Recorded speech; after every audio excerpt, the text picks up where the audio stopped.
In fact, I have an article, you can see it on my page, Jewish Philosophy. Unexpectedly, that's what the page is called, where I explain that we Jews are a time machine. We are the time machine. That is, if you want to see how an Egyptian used to speak, go to a Jew and listen to him. If you want to hear what a Babylonian or a Canaanite sounded like, go to a synagogue now in the month of Tishrei and listen to the Jew blowing the shofar. The shofar is the horn. If you want to see how the Polish aristocracy dressed in the 17th century look at a Haredi with the shtreimel and his black robe and his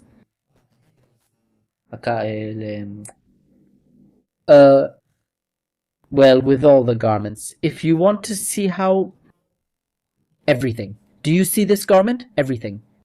If you want to hear the Assyrians speak, if you want to touch time, if you want to hear the Spanish from the 15th century, from the golden age of Spain, go and talk to the Sephardic Jew.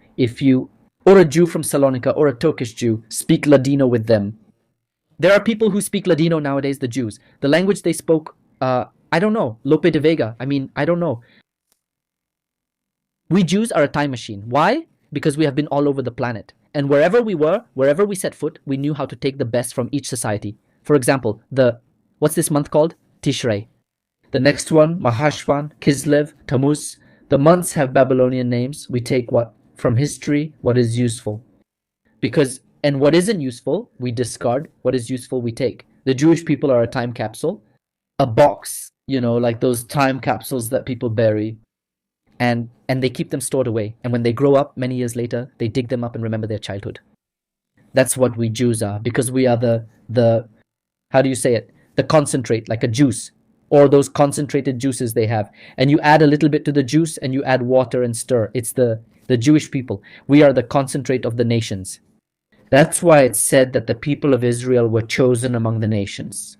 That is to say, God, Hashem, took from the nations, took an Egyptian, a Babylonian, took a Moroccan, an American, a Colombian, took and mixed. And that is the people of Israel. An Ethiopian, a Yemeni, and mixed them. And that is the people of Israel. The people of Israel are the essence of humanity. That's why the bridge between human history and all of reality throughout human history is Israel. Israel is timeless. The Jewish people are timeless.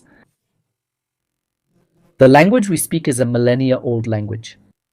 The prayers we recite are thousands of years old. Here in the land of Israel, where I am, the land is ancient. The people of the Bible live in the land of the Bible, and we speak its language. My name is Yaakov.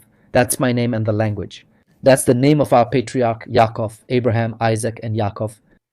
And how many Yaakovs have there been throughout history up to me? Many from great-grandfather, great-great-grandfather, and so on. We are this, how do you say it? The core of history. For what? We were that little time capsule buried. Until when? Until when was this time capsule buried? Until 1948. When finally Israel rises from the ashes, from our ashes, the ashes of Auschwitz, the ashes of the Farhud in Iraq, from the ashes of the pogroms of Kushner, from the ashes of our ancestors.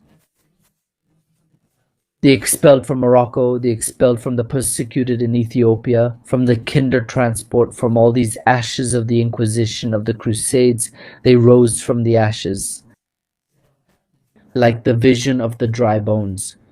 And the bones gained flesh and took on tendons and opened this time capsule, and now Israel. We are in the family of nations. You know that when a lion enters, what happens to the hyenas? The hyenas are surrounding the carrion, and when the lion arrives, the hyenas get scared. You know very well what happened with Netanyahu at the UN. Netanyahu got to the podium, and this audience didn't stay there listening to the speech of people who have committed crimes against humanity, who have done the most unthinkable things. Members of what used to be ISIS and what used to be Nusra and Jihad, Tahrir al-Sham, like the president of Syria, the new dictator of Syria, and everyone listening and applauding him. Leaders of brutal dictatorships with everyone listening and applauding. The Lion of Judah enters.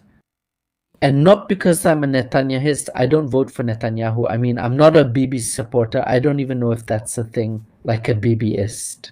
But when this representative of the people of Israel enters, the hyenas leave the room. Because it's very powerful. It's this message from history that this light of the nations dazzles the darkness, dazzles it. They can't see it. That's why the prophet Isaiah said, Isaiah 25:7, that the nations are covered as if with a veil. They can't receive this. But it's Israel who removes this veil. Read that chapter. That's Israel. That's why we returned after 2,000 years. It's the essence. It's the subject of Israel. Because we are timeless. And also, the Israel of tomorrow is built with the Israel of yesterday. Israel is a country where, for us, in the Jewish mentality, there is no such thing as being conservative or being progressive. That doesn't exist. What is conservative? Trying to preserve the past and not move forward. What is being progressive? The past is strict, so you must move forward. In the mentality of the Jew, that doesn't exist, because in Judaism, we are above history. Past and future. We have the vision of the prophets about the future, and it's from the past. I mean, I don't know if I'm going on too much. I mentioned this in an article I wrote. But that's the point. It's the reason why we're here. That's why Israel is the light of the nations, because every nation throughout history had something good.